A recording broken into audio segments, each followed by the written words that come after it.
Okay, good evening and welcome to Iyun Benzion, Yevamos Daf Chavav number 26. We're starting a new parak, uh, Daf Chavav and Aleph. The Mishnah talks about a case, Arba Achin, Shnayim Nesuin Shnei Achayus.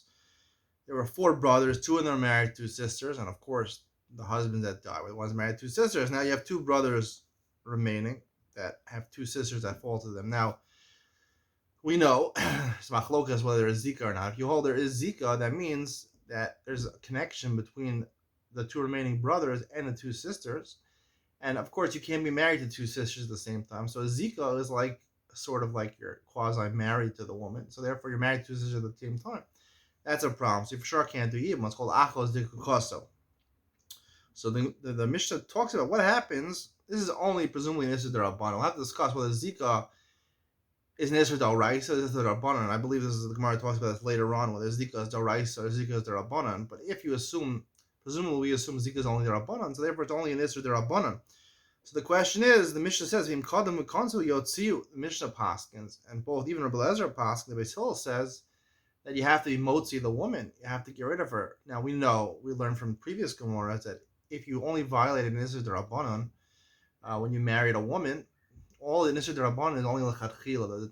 The rabbis never said anything b'diavad. They never said anything, unless they explicitly said that if you do something b'diavad, you have to redo it or fix it. Normally only by d'oraisas, b'diavad, we assume that you have to fix what you did. By the Rabbanan, the Rabbanan, the difference in Nisr d'oraisas and Rabbanan is d'oraisa is that it's bad, some spiritually forbidden, but the Rabbanan, the Rabbanan is it's a gzeira, it's a takana. The Rabbanan never, there's no, it's a hollow thing. There's no substance to what they said. It's just they said it as a safeguard. You don't have to come to a real Isser, which has mamashos, which has an essence to it. It doesn't have a being. It's not a real Isser. So therefore, the Rabbanan warned you not to do it. If you violated their warning, we don't say you have to retroactively fix it. Here it does say you have to get rid of it. So I want to medayik. It's a very short with Benzion. Sometimes I make it short and quick and sweet. It says Yotziu. This is contrast to the Mishnah on the Chavdalid, Amud Beis, where we started talking about these cases about these marrying illegally. It says Anitan al Shifcha, Tab Chavdalid Beis, Anitan al Shifcha and Shtachar al Eves Chavin is Gaira. There are people who are suspicious that a man was together with a Shifcha, a non-Jewish woman. So even after they converted, they got freed, you can't marry them. It's a different lashon here. If they got married, the reasoning being over there is because once they convert, they're not considered to be.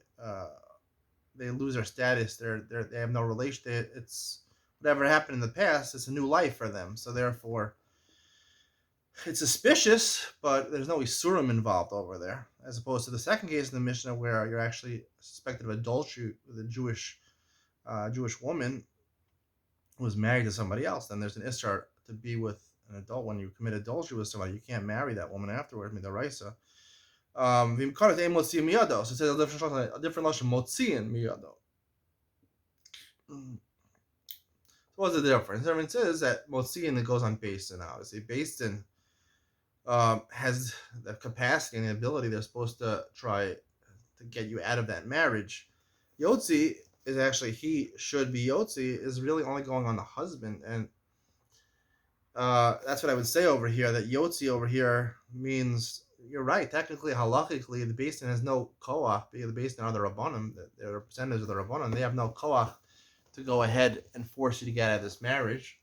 All the Rabbanan could do that is when you violate Nish Daraisa, a Grusha is married to a Kohen, so then therefore, Vikidashto, Rashi says Torah, that Beis Din has to force them to get divorced, and they're responsible to force them to get divorced because the Torah doesn't want them to be married. When you violate the Rabbanan don't have kof to say that, but they can give you an eitzah. They could give you an eitzah, right? The Rabbanan can make an isser, and they can also give you an eitzah. They can give you, I think this is overlooked a lot in the learning the Gemara, is that Chazal a lot of time eitzah tova hitziu lo Rabbanan, or something the Gemara says eitzah tov kamash malan. The Torah is not only about laws and statutes, that violations. People think of halacha as that if you go past a certain line, it's a red zone, meaning it's black or white. It's not black or white halacha sometimes, and sometimes the Eitzah Tova, Chazal advise you this is the proper thing to do. You don't have to do it. That's what Yotzi.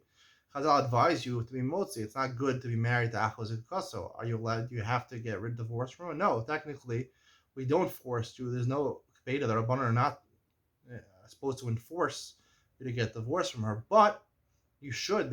It's a Tov Kamash, Chazal are saying it's not appropriate to get married to them. It's a violation as a Rabbanan to marry her, so therefore you don't involve Yisurim the Rabbanan. So therefore they offer you advice to get out of the marriage. Hope you enjoyed today's Iyun Ben Zion. See you in Mishnah Yeli.